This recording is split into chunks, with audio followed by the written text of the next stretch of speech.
So RAJO actually means hope in Somali.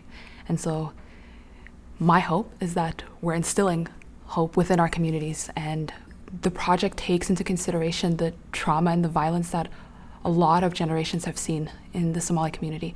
When we speak about the Somali community, I think a lot of the times we tend to paint everybody with one brush. There's a really big acculturation gap between parents and the youth.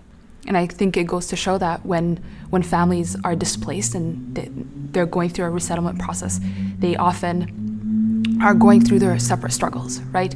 As a 12 to 18-year-old, the struggle you're going through is a lot different than what, let's say, your 40-year-old parents are going through. The trauma systems for refugee works best because it addresses that acculturation gap, and it helps both sides of the equation understand one another. The part where we meet families in their homes comes into play then, because we're not only ensuring that the youth are making the progress that they need to make, but we're also making sure that the family as a whole is seeing that progress. You know, I think it's really important that we all do things that sit well with our soul. There's youth that have said, we wish this project was around when we were in high school or middle school.